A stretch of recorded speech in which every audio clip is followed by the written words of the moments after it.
नमो भगवते वासुदेवाय। ओम नमो भगवते वासुदेवाय। ओम अज्ञानतिमिरान्धस्य ज्ञानाञ्जनशलाकया चक्षुरुन्मीलितं येन तस्मै श्रीगुरुवे नमः। श्रीचैतन्यमनोभीष्टं स्थापितं येन भूतले स्वयं रूपः कदा मह्यं ददाति स्वपदान्तिकं। वन्देऽहं श्रीगुरोः श्रीयुतपदकमलं श्रीगुरून् वैष्णवांश्च। श्रीरूपं साग्रजातं सहगण रघुनाथान्वितं तं सजीवं साद्वैतं सावधूतं परिजनसहितं कृष्णचैतन्यदेवं श्रीराधाकृष्णपादान् सहगण ललिता श्रीविशाखान्वितांश्च। नमः ओं विष्णुपादाय कृष्णप्रेष्ठाय भूतले श्रीमते भक्तिवेदान्त स्वामिनिति नामिने। नमस्ते सारस्वते देवे गौरवाणी प्रचारिणे निर्विशेषशून्यवादी पाश्चात्यदेशतारिणे। मूकं करोति वाचालं पङ्गुं लङ्घायते गिरिं यत्कृपातमहं वन्दे श्रीगुरून् दीनतारिणं परमानन्दमाधवं श्रीचैतन्यमीश्वरम्। वाञ्छाकल्पतरुभ्यश्च कृपा सिन्धुभ्यैव च पतितानां पावनेभ्यो वैष्णवेभ्यो नमो नमः। हे कृष्ण करुणा सिन्धु दीनबन्धु जगत्पते गोपेश गोपिकाकान्त राधाकान्त नमोस्तुते। तप्त कांचन गौरांगी श्रीराधे वृंदावनेश्वरी वृषभानुसुते देवी प्रणमामि हरिप्रिये। जय श्री कृष्ण चैतन्य प्रभु नित्यानंद श्री अद्वैत गदाधर श्रीवास आदि गौर भक्त वृंद। हरे कृष्णा कृष्णा कृष्णा हरे हरे हरे राम राम राम हरे हरे। हरे Krishna. So before I recite, I seek blessings of all the devotees, Prabhupada's disciples and other devotees, assembled as well as unassembled devotees. So today we are reciting from 10th canto, 1st chapter, shloka 12 and 13. So we will recite 13. 13 is on the board.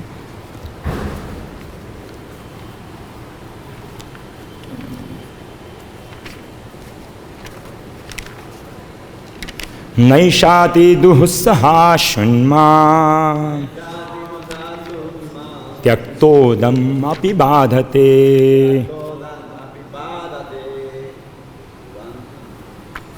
पिबन्तं त्वन्मुखाम्भोज च्युतं हरिकथामृतम्। So before we take word to word meaning, we go to the previous shloka, 12th shloka, translation of the 12th shloka by Srila Prabhupada. O great sage who know everything about Krishna, please describe in detail all the activities of which I have inquired and also those of which I have not. For I have full faith and I am very eager to hear of them.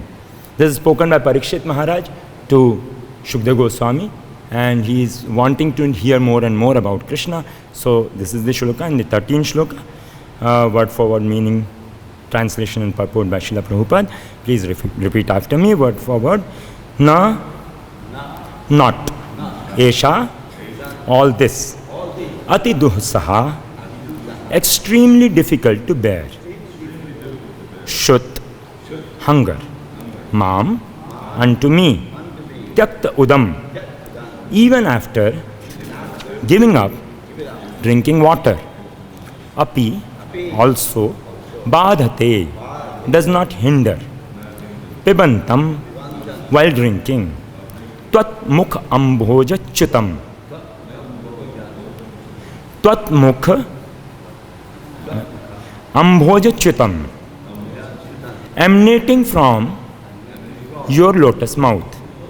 Hari Kathamrutam, the nectar of topics concerning Krishna. Translation: because of my vow on the verge of death, I have given up even drinking water. Yet, because I am drinking the nectar of topics about Krishna, which is flowing from the lotus mouth of your Lordship, my hunger and thirst, which are extremely difficult to bear, cannot hinder me.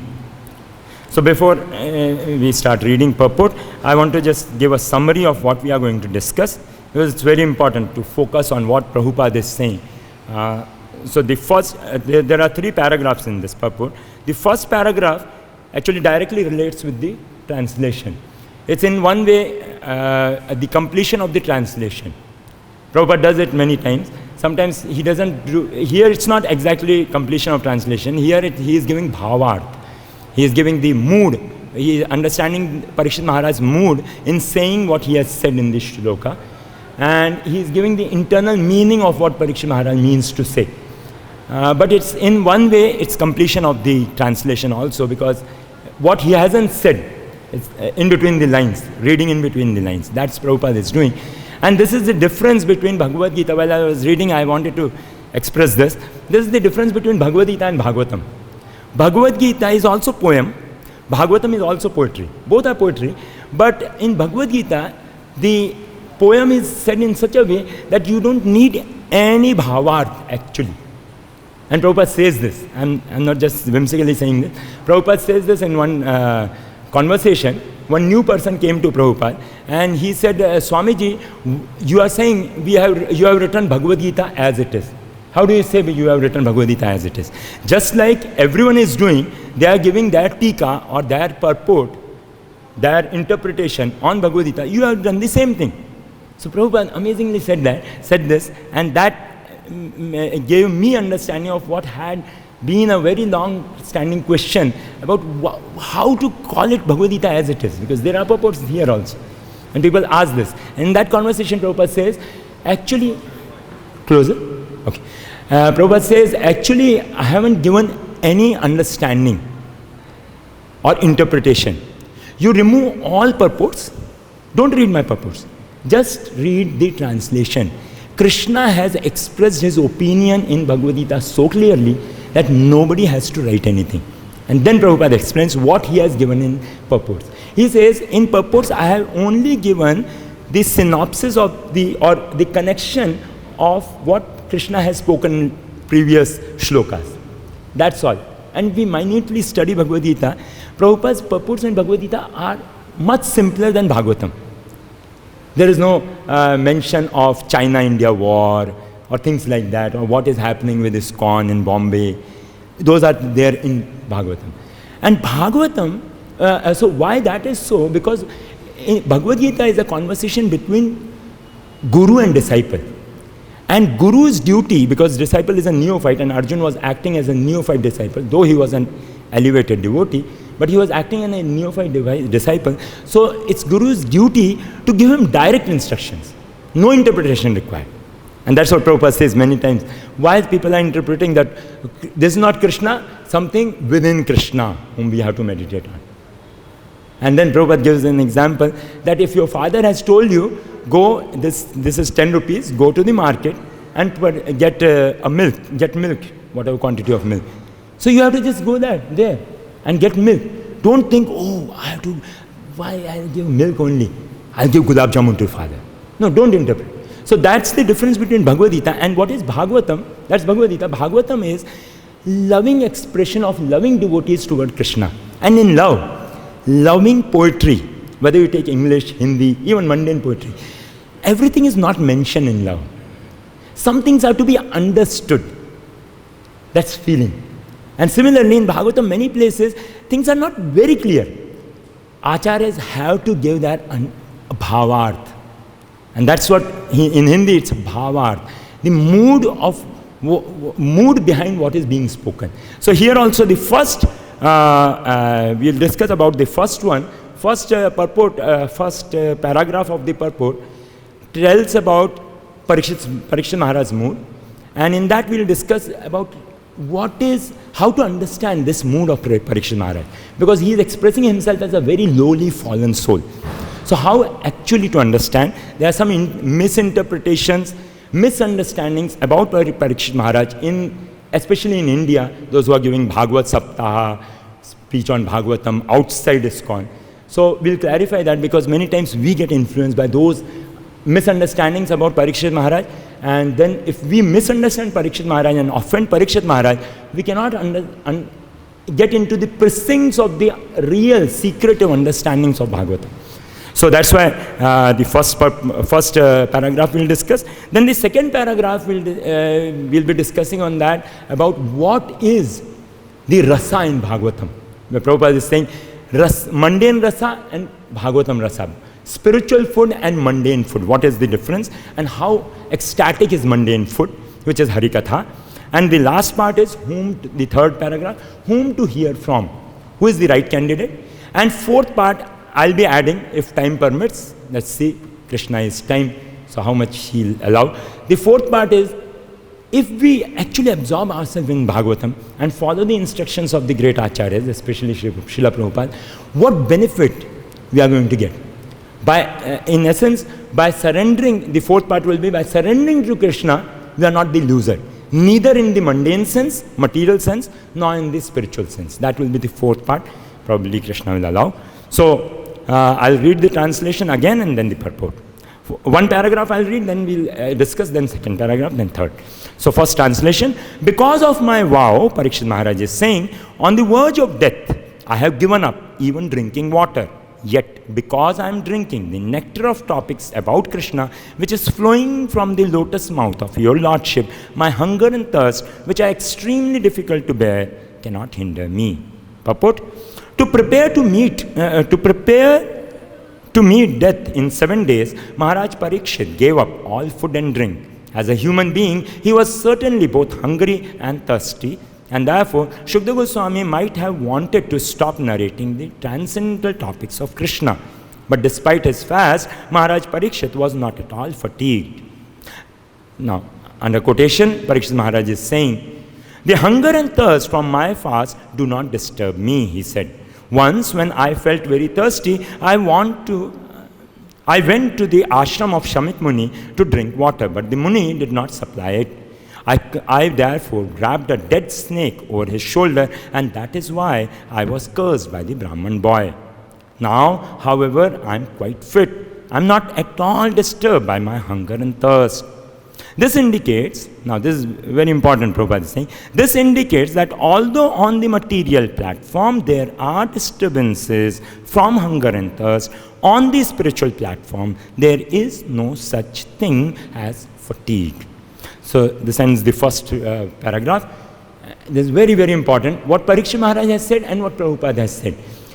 And we'll relate, first we'll think about what Prabhupada has said. Prabhupada is saying, in essence, that Parikshit Maharaj is saying, before meeting Shukdev Goswami or hearing Harikatha Amrutam from Shukdev Goswami's lotus mouth, Parikshit Maharaj was on a material platform. This is what Parikshit Maharaj is saying. If I'm wrong, you can in between correct me. And now, when I'm hearing from you, Shukdev Goswami, you have, because of your qualification of Shukdev Goswami, not mine, I have been raised to the spiritual platform or the platform of the soul.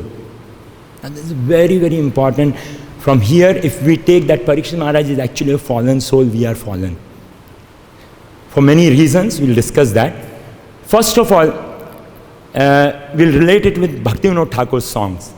Bhaktivinoda Thakur says, Amara Jivana Sada Pape Rata Nahi Ka Punya Ralesh. And then he keeps on crying, lamenting that I am so fallen. I have krodh, kama, krodh, do, moh, mad, mad. I'm infested with these things. I'm an aparadhi. I'm infested with aparadhs towards the great acharyas. All these many songs Bhaktivinoda Thakur says. But what Prabhupada has explained about that in those places is that we should not take Bhaktivinoda Thakur very seriously in the sense that he is saying for himself and he is fallen. We should understand Bhaktivinoda Thakur taking his own example, giving us instruction. If he directly says to us, then we'll leave ISKCON. We won't read his books. He's too critical about us. So that's why, to make it mellow it down, Bhaktivinoda Thakur expresses it as if he is fallen. Similarly, Parikshit Maharaj is expressing it, and I'll justify it. But Prabhupada, in the first canto, 18th chapter, the whole chapter is worth reading and rereading and reading. Amazing purports. In the first, but we'll take a few shlokas only. First canto, 18th chapter, the chapter entitled Parikshit Maharaj cursed by the Brahman boy. 5th shloka. In that 5th shloka, the shloka itself says that Parikshit Maharaj, the great son of the great Abhimanyu, was so powerful that till he was ruling, there was no chance for Kali Raj to flourish or to make his influence known to the public. He was so powerful. And we can relate it what happened before. Before that, when Kali Raj, personification of Kali, he was beating the bull, personified, Dharma personified in the form of bull. He was beating him. Parikshit Maharaj just stood there. And he was angry, extremely angry. Just seeing his extremely angry face, Kali Raj started shivering. And he could not do anything. And started begging pardon from Parikshit Maharaj. And he asked him to give him a few places, in which one of the places was, now here is the misinterpretation by the Bhagavad Saptakars or the Mayavadis. And Prabhupada condemns this many times. Here comes the misinterpretation. He gave him 5 places. 4 places we know, 4 regulatory principles wherever they are broken.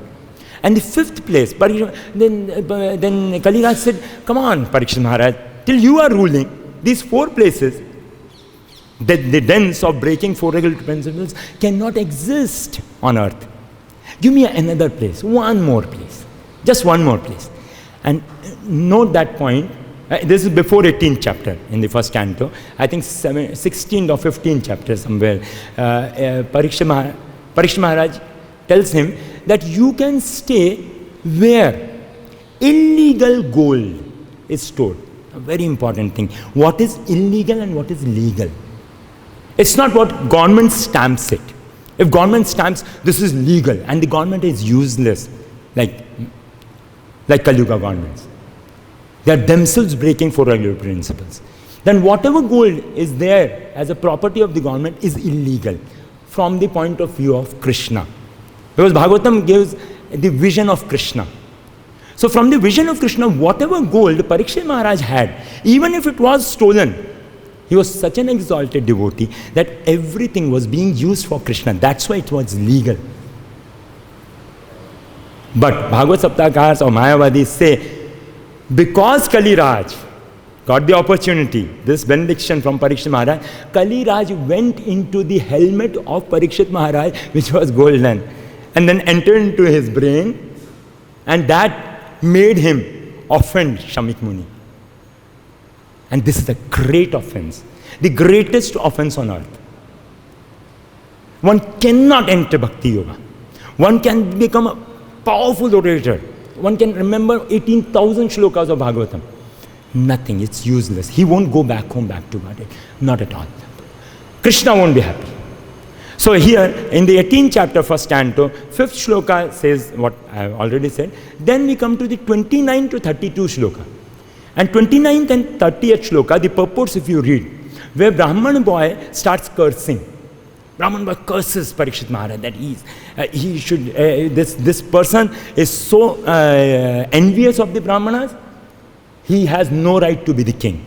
And many things he says. Then he says, these Kshatriyas are only watchdogs of Brahmanas, but they are sitting on our head now.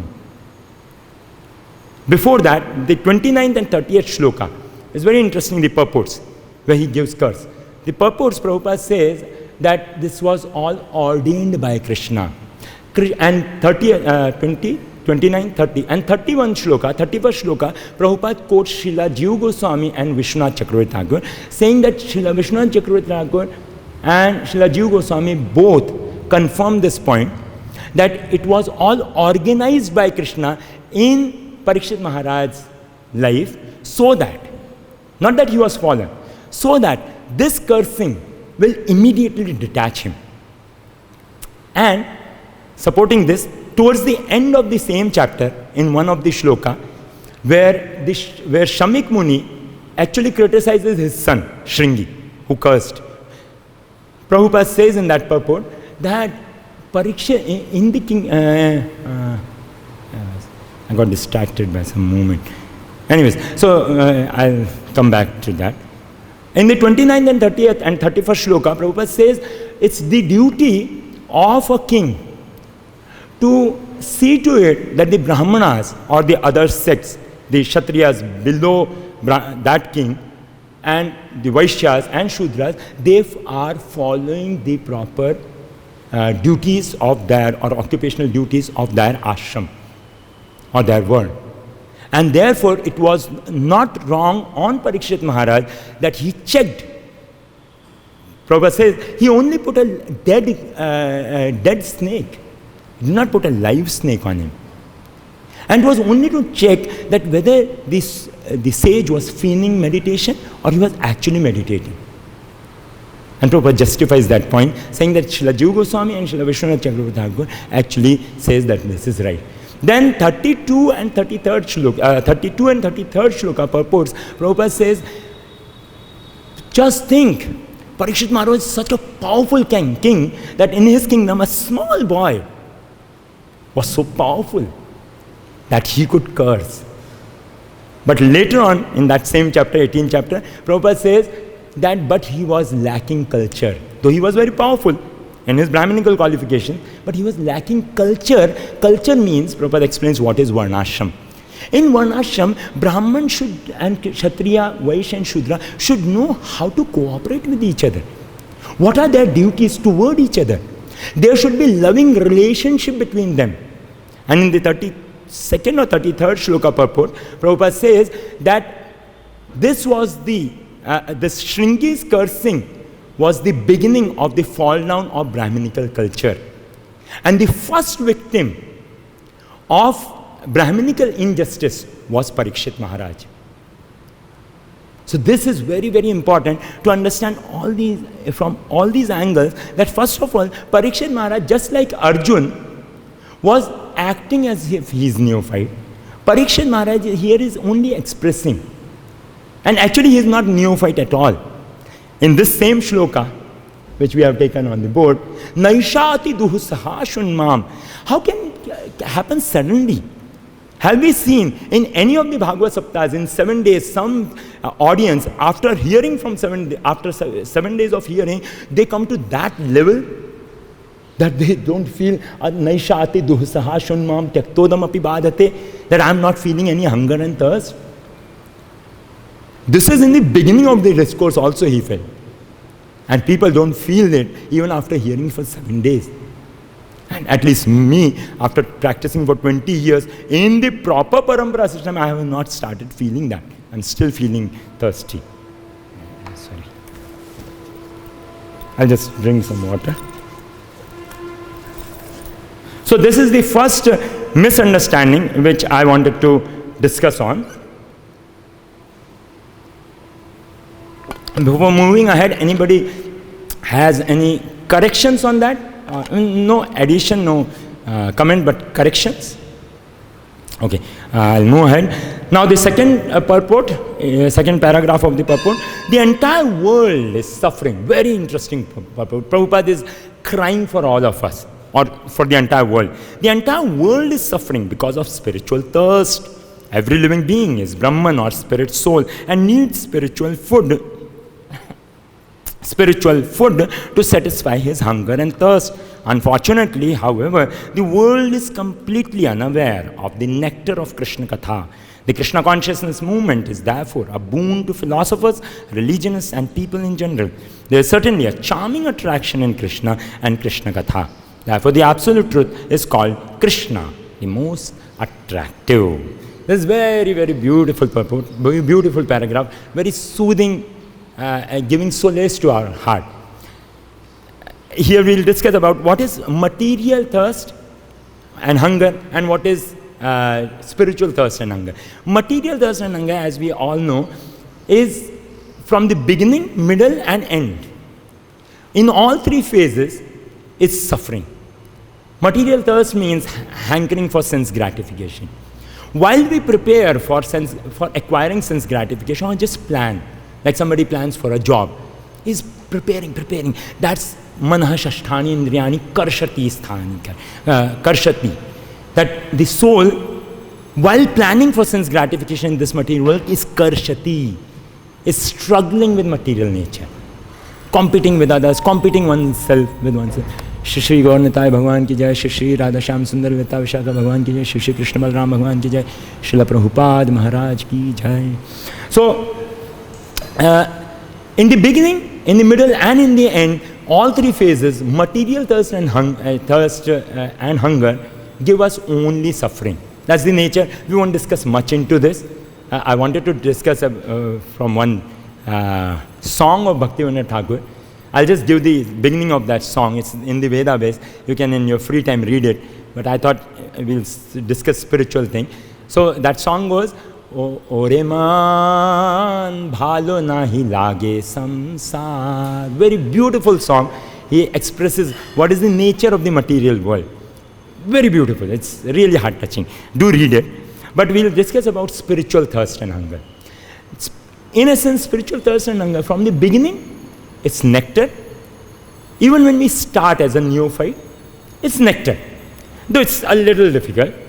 I remember when I first time came into ISKCON, it was in ISKCON Pune, and we were called from our college for a camp in the temple. And it was a small temple. A small room was given to 20 new persons. And we were chanting probably 1 or 2 rounds, but no habit of getting up early in the morning. And they asked us to sleep in the night, switched off the light, but we were not able to fall asleep. It was 10 o'clock. We came from college, and in the afternoon we had taken rest, so we had a habit of sleeping by 12 o'clock. So we were not able to feel sleepy. They said, Prabhuji, please sleep, huh? Otherwise morning it will be difficult. And we said, it's easy, we'll make it. And morning came and they woke us up at 3:30. It was horrible. It was horrible. I remember I was very angry. But then what to do? I was stuck for 2 days at least with them. And then I was taken into the temple hall and made to dance in Kirtan, the Mangalarti. Though dancing was good, I remember, but by 7 o'clock, we were dead tired. And then there was another program. And that was a short lecture of 30 minutes. But come on, I was not able to open my eyes. And then they said, okay, now you have taken prasadam at 9 o'clock. We'll wake you up. You take rest. We'll wake you up by 10:30. Until that time, Prabhupada, the video is there. Your well-wisher, you see that. You couldn't see that. We slept and we were not able to get up.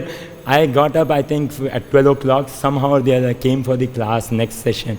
It was very difficult and horrible. But after 2 days, when we went back to the base, believe me, that was nectar. And I wanted to relish it again and again. And still, I want to relish that. Still, that is, hankering is there. Though it's not possible now, that feeling is not there. It's, too much, what's that? Too much familiarity with devotees and now senior devotee and all that. It's that nectar is gone. That taste is gone. Of course, there's another taste now, the real deep Krishna Katha taste. So from the beginning, in between, like Sud Goswami says there, in the beginning of Bhagavatam first canto, Vayam tu na vitrupyama uttam shloka vikrame yashunvatam rasgyanam swadu swadu pade pade. He says, Sud Goswami was told by the sages that, oh Sud Goswami, just go on.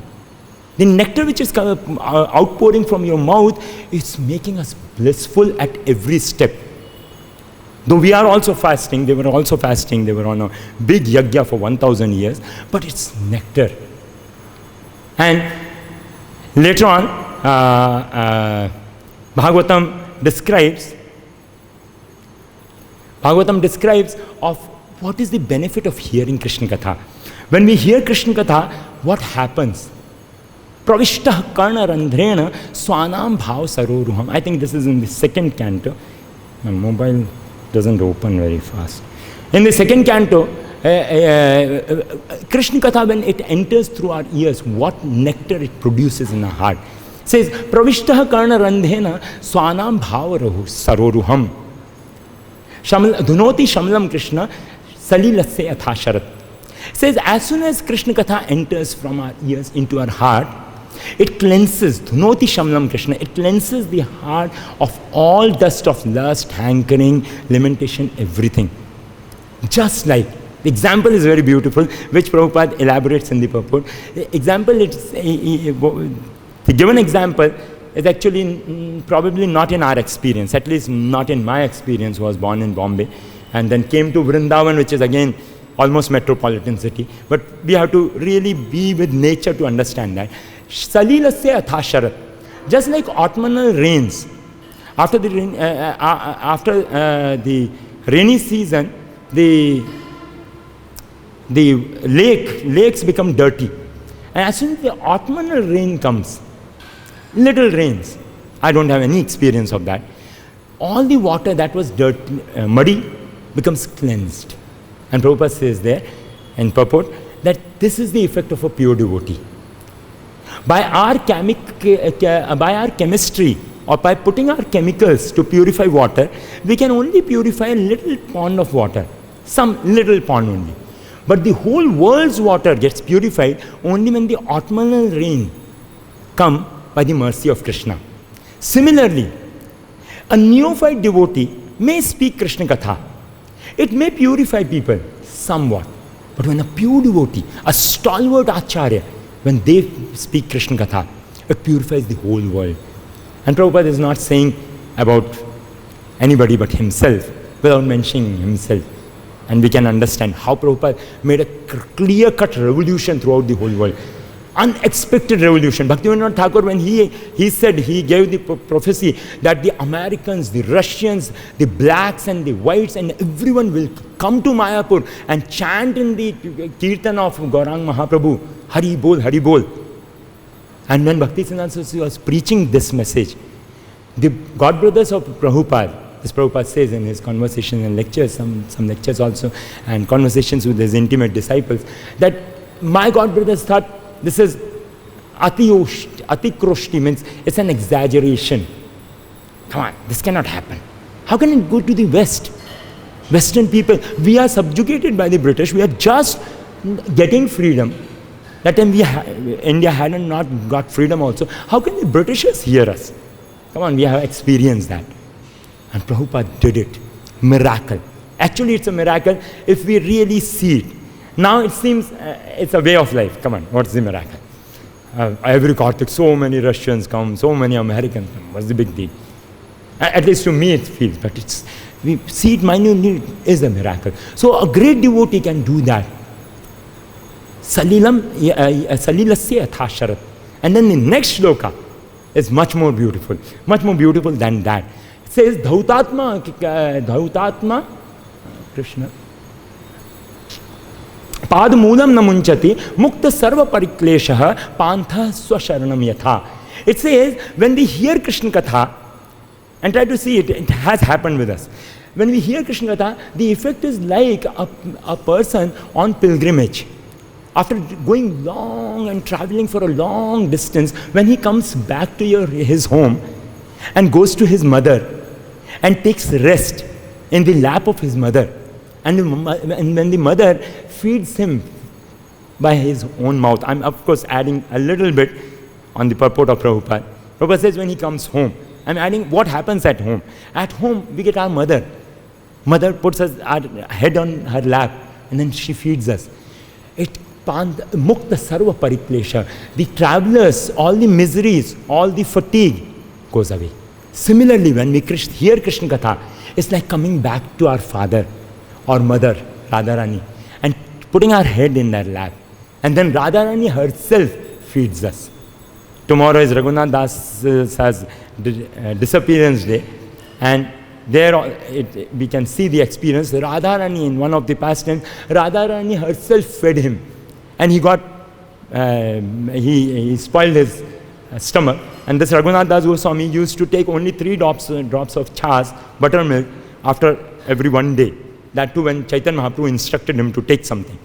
And this Raghunath Das Goswami, when he had stomach problem, he went to the Ayurveda, Vaidya, and the Vaidya said, "You have overeaten." And everyone was surprised. Come on, how can he overeat? He never eats anything. Then he confidentially said that, "Oh, yesterday Radharani fed me sweet rice and I overate it." And it had a reflection. It was done on the spiritual platform, but it reflected on the material platform also. And this is what Prabhupada says in Bhagavatam one place, that material well-being is automatically followed by spiritual well-being. We don't have to do anything materially, actually. If we do everything spiritually, if we absorb ourselves in Krishna Kirtan, actually loudly sing and dance, not just sit in the Kirtan and only play mridanga or play the instruments, or just hear and how to get into that, how to understand that tune, which film's tune is this, which song's tune is this, whether Indian or American tune. Not just that, but if we actually absorb gradually, not all of a sudden. Sometimes neophyte devotees just comes into the movement 1 or 2 years and start doing kirtan, they become expert and they say, Prabhuji, I'm just absorbed in Krishna Katha. It's not so easy. It takes a long time. I'm just absorbed in Krishna Kirtan. My mind just gets absorbed. I'm just doing it for Krishna's pleasure. And here Parikshit Maharaj is saying, I'm not doing it for Krishna's pleasure. I was on the material platform. So we should not be speaking something on a very neophyte level, just expressing our glories to the world. Anyways, so this is the effect of Krishna Katha, that it makes us, it removes all the miseries of the material world. Brahmand Brahmite kon bhagyavan jeev Guru Krishna prasade paaye bhakti lata beej. After wandering throughout the universes in different species of life, actually if we see, we are tired of sense gratification. At least those who have come to ISKCON, we are tired of sense gratification. We have done a lot and we don't want it. But the taste is still there, like Krishna says in the 2nd chapter of Bhagavad Gita, that Krishna, taste still remains. Though the practitioner, the sadhaka, gives up sense gratification, the taste remains. What to do with that? Taste will sometimes make us fall down also. But a sincere devotee will not give excuses for that fall down, will sincerely lament, will take punishment on himself, like Parikshit Maharaj here, in the 18th chapter and 19th chapter of the 1st canto, he took punishment. In the 19th chapter, he says, I have blasphemed the Brahmanas. I am envious of Brahmanas. I am envious of great devotees of Krishna. Let all my wealth be burnt up. Let my body be destroyed. So he took that punishment, though he was not a candidate to be punished, but he took that. Similarly, a sincere devotee, though because of the taste for sense gratification is there, may fall down, but he will take the punishment and then go ahead. Won't leave devotional service, won't leave hearing Krishna Katha, because Krishna Katha has given us a lot of solace from our miseries and will continue to give us, and one day we will surely, Prabhupada says in one lecture, amazing thing. And Prabhupada's assurance, Krishna will fulfill. Though Narottam Das Thakur says it takes at least 3 lifetimes to become a pure devotee or go back home, back to Godhead. And that is at least 3 lifetimes, means one sadhaka lifetime, becomes a pure devotee almost, then goes to Bhauma Vrindavan, and then goes back home, back to Godhead, getting training under Vrajvasi, and then goes back home, back to Godhead. That's 3 lifetimes. But Prabhupada says, you don't have to take 3 lifetimes, whatever time you have come. If somebody has come like me at 24 years of age, or somebody has come at 50, sincerely practice throughout your remaining life. And you will go back home, back to Godhead. Even if Prabhupada jokes about it, even if it is an exaggeration, that person will take it seriously. Because Prabhupada is too dear to him. And we can understand it from the Leela of Prabhupada. He's too dear. He's probably as dear as, of course all the pure devotees are as dear, but Prahlad Maharaj. Because Prahlad Maharaj in the 7th canto, he says, oh my Lord, when Nrsimhadev said, take any benediction, the 10th chapter of 7th canto starts with this. Somewhere in the starting only, Prahlad Maharaj says, oh my Lord, you sent me here in the material world to establish an example of what a pure devotee is. Similarly, Prabhupada said many times, and one time I have heard, he said when a devotee was massaging, that I never wanted to come, but Krishna forced me to come. But these people, and he was in tears, he said, these people in the material world don't understand what I have come to give them. And then he stopped, went into ecstasy, and then he stopped. So, This is a very important thing, and this brings us to the third paragraph of the shloka, which is the qualification of the speaker. And in that we can understand this fellow Pran Govinda sitting here should not be allowed to give classes henceforward. But if it's given, then I'll take the opportunity, because that's also an instruction of Srila Prabhupada, to sometimes try to glorify Krishna, though even Anantadev is not able to glorify Krishna fully. Even Krishna himself gets amazed in Vrindavan. Seeing his face, he's so beautiful, and he loses his consciousness. And then Yashoda Maiya. That's why Yashoda Maiya in Dwarka, Devaki ji, and in Vrindavan, Yashoda Maiya has put cloth on all the surfaces which reflect, so that Krishna won't see his face. Because he'll see his face, he'll lose his consciousness. So he's so beautiful. But sometimes, if I'm given an opportunity, thank you very much, Prabhuji, for giving this opportunity. But actually, if we read this third, I was feeling I should not sit. I was feeling I should actually honestly call Dharmatma Prabhu and say, Prabhuji, I cannot give the class. It's too much. This is too much. The word Amrut is also an important reference to the moon, and the word Ambuj means lotus. The pleasing moonshine, excuse me, I'll just drink water.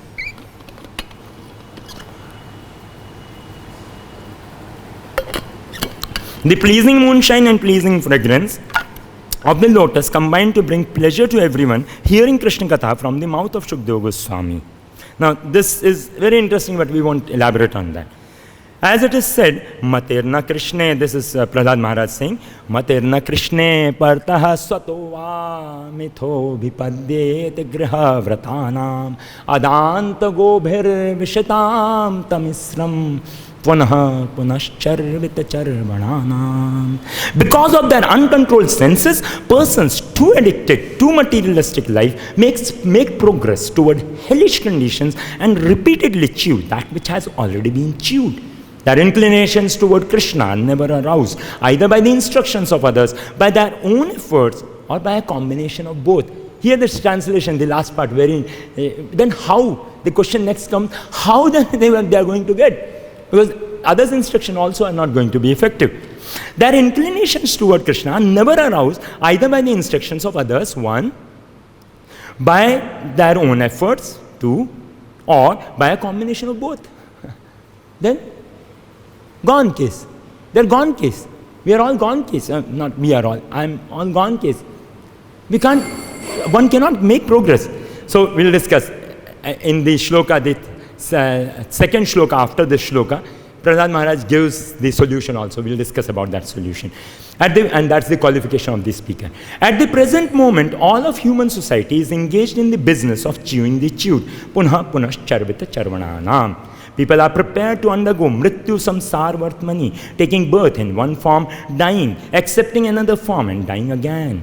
To stop this repetition of birth and death, Krishna Katha or Krishna consciousness is absolutely necessary.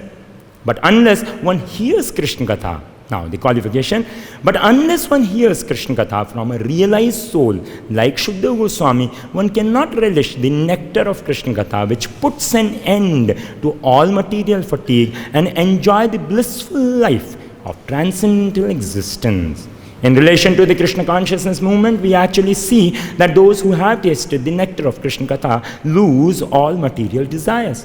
Whereas those who cannot understand Krishna or Krishna Katha regard the Krishna conscious life as brainwashing and mind control.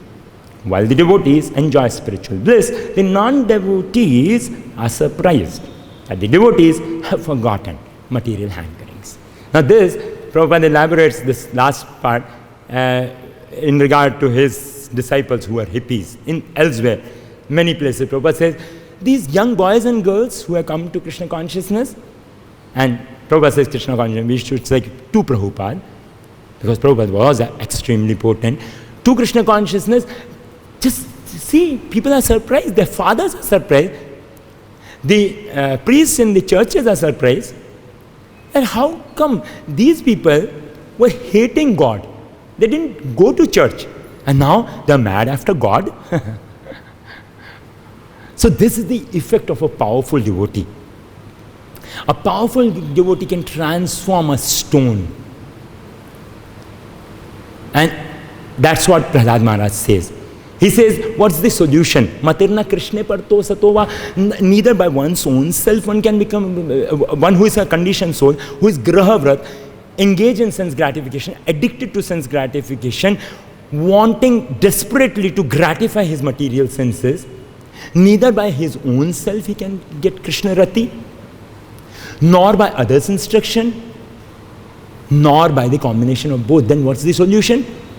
Prahlad Maharaj says, this is 30th shloka, 7530, 31, 32. 32nd shloka, Prahlad Maharaj says, Naisham matista vadurukramangrim sprushyatanartha pagmu yadartha mahiyasam padarajobhishekam nishkinchananam navrunita yavat.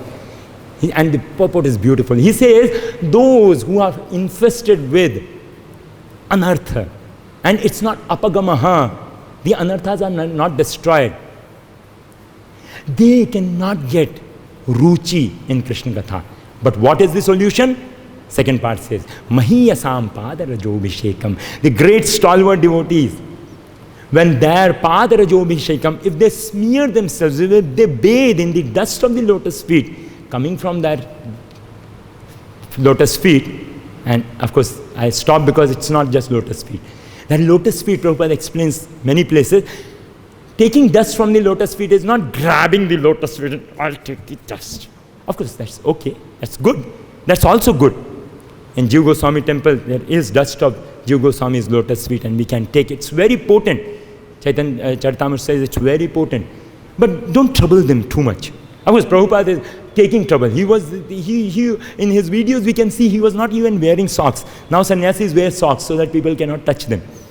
Because if they touch them, all the karma comes. Prabhupada was sent to deliver the whole world and take their karma and pass it on to Krishna, who will burn them.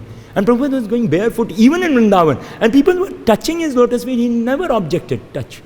No problem. He was just going like that. Amazing personality. Amazing benevolent personality. So, if we take the dust, but the other ways of taking dust, for us, is to hear the instruction, teachings of Prabhupada, take them to heart, try to follow them. Won't be able to follow, but try to follow them. Sincere to ourselves. One time I heard very nice thing. A devotee never competes with others, he competes with himself. Competition should be with our previous day, our previous hour. Am I becoming more Krishna conscious? No, I lapsed. I have to come back. I lapsed again. I have to come back. Then we have to dhikkar, we have to criticize ourselves. Not in public, but in private. Like, come on, you useless rascal. Can't you do this much also? Can't you chant Hare Krishna in the morning? Have you to drag the whole 16 rounds for the whole day? In the night you're finishing? Somehow or the other, just spaced out chanting. Have you promised that to your Guru Maharaj and to the Parampara and to Agni Dev during initiation? Come on, get up, chant. Jiva jago, jiva jago. Uttishta jagrat prapya varan nibodhata shurasya dhara nishita duratya. This was my favorite shloka when I was in base. Very interesting shloka, but I won't elaborate on that. So this is the qualification to how to get Krishna, become Krishna conscious by taking that dust of the lotus feet. And the second way, the instruction is one, lotus feet, dust of lotus feet, taking the instruction. But for new people, how to do it? That's why Prabhupada said, distribute my books as much as possible. Distribute my tapes. Write books from my tapes. In one conversation, Prabhupada says, you can print so many books from my tapes. The conversations, you can a little bit make it proper and then present it. That's one thing. Second thing is very interesting. When we should call people to the temple. During Mangal Aarti, during Guru Puja, they put the arg on everyone.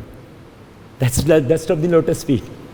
The pujari washes the lotus feet, offers water on the lotus feet, takes that, and then puts that dust of the lotus feet through that water on the head of everyone. So we should call people into festivals. Prabhupada wanted every day, ISKCON devotees to organize festivals on every day. This is Prabhupada says to Tamal Krishna in one conversation, we can have a festival on every day. We want to distribute the mercy of Krishna wholesale. And Prabhupada said, I can tell you what festivals you will organize. Anyway, so this is very interesting. And now 2 minutes are there. So I'll end with the last part, the fourth part, that there is no loss in surrendering to Krishna or to following the path of Krishna Katha, full absorption in Krishna Katha. Sometimes people fear. We also have some fear, probably, at least I have, that if I give up everything and absorb myself into Krishna Katha. Sometimes Brahmachari say, come on, I have taken to Brahmachari life, I have given up everything. No, a lot of things are there. A lot of load is there, physical as well as mental, in the heart. So, but new people definitely ask this question, come on Maharaj, I cannot do that, 24-hour Krishna Katha. So the example is of Bali Maharaj, and I wanted to go through the shlokas, but I won't go. But I'll just tell you the interesting part of the benediction given by Vaman Dev to Bali Maharaj at the end. When he sent Bali Maharaj to Sutal, Vaman Dev told to Prahlad Maharaj, Brahmaji and Bali Maharaj, all three, what I am giving to Bali for his surrendering. He says, and in this we can see, Bali Maharaj did not lose anything materially, rather he gained everything materially as well as spiritually. He says, first thing, O Bali Maharaj, I am giving you Sutal Lok, which is desired even by Swargi Bhi, by the heavenly denizens, by Indra also. Why? Because second, Vishwakarma under my own instruction has made it, which is just like the spiritual world in the sense, Krishna doesn't say that spiritual world, but he says there is no fatigue, there is no hunger, there is no thirst. The body doesn't deteriorate in Sutal Lok. I'm giving that kingdom to you. Third thing, he said, no, you don't fear, you don't have to take sannyas. Go there with your wife and children. Not just that, you take the Asura party also with you. Everyone. Then Bali Maharaj was thinking, come on, Asuras will be there. Again I'll be affected by them. So he says, at the end, he says, oh Bali Maharaj, don't fear. Because you will be seeing me constantly, their association won't disturb you. Fifth, he might say that, oh Vaman Dev, but Asuras won't hear me. It will be difficult to manage. Give me some good people. Asuras are nonsense. They don't do what is told to them. Then don't worry. I'll be standing there, right beside you. But on the other side, my chakra will be there. And if they don't hear, my chakra will cut them. They will have to hear. Then the question comes, okay, all right. Sometimes there may be puzzling problems. You will be only my dwarpal. You will be standing on the door, because Krishna said, I'll be guarding your kingdom. He said, no, don't worry. I'll be standing beside you, always being as your advisor, friend, guru, and your messenger also. Your servant also. Everything, I'll be there. Don't worry about it. So, and then he says, oh Brahma, note this. In the next to next millennium, Savarna millennium, this Bali Maharaj will be Indra, given the post of Indra, okay? Because he had that desire, he will be Indra. And while he is on Sutal Lok, the demigods will never be able to even look at there. What to talk of attacking? Because that's the worry. Now, ending with this, what happened one time when Ravan attacked? Ravan actually reached. Indra could not reach, but Ravan was so powerful, he reached on the doorstep of Sutal Lok. And Vaman Dev kicked him with his toe. And he went 80,000 miles away. Did not drop dead because Vaman Dev did not want it to kill him. So this is the benefit of Krishna consciousness. Following Krishna consciousness, we are neither the loser materially, of course spiritually we are not the loser. So we should give up all hesitation. Prabhupada sometimes says, while explaining Sarva Dharman Parityaja Shloka, give up hesitation and surrender to Krishna. Why don't you do it? Saying is easy, doing very difficult. But by your mercy, probably I'll come to that level. So now, I'll summarize a little bit. First part we discussed about Parikshit Maharaj elevated position and how we should protect ourselves from offending Parikshit Maharaj, being influenced by outsiders, especially Mayavadi interpreters of Bhagavatam. Second part we discussed that what is the ruchi in Krishna Katha, how glorious is Krishna Katha, how it removes all the miseries of life. Third part we discussed was that what is the qualification of the speaker, whom to hear from, Avaishnava Mukhodgirnam Putam Harikathamrutam, not to hear from those who are not Vaishnavas or practicing devotees, because that's like tasting milk touched by the lips of serpent, we'll die. And fourth part we discussed that surrendering to Krishna or absorbing ourselves in Krishna Katha doesn't make us loser even materially. We should not fear that we'll become Babaji, Goswami, we'll lose everything. One joke I remembered, so I'll just tell this. One devotee, I won't name him, Ko-Brahmachari, I asked him, Prabhuji, what are the bad things in becoming a pure devotee?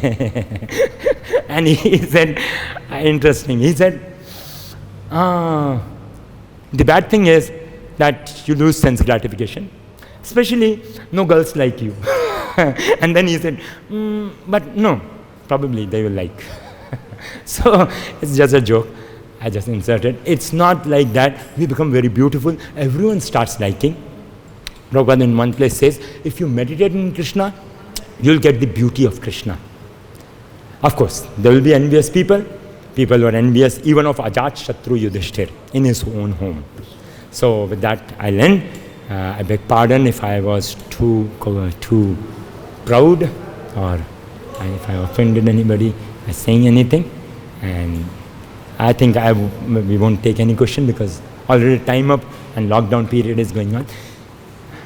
Prabhuji has any comments or? During Bhagavatam, all your miseries go away. Listen to Bhagavatam. All miseries go away. Thank you very much. Maharaj.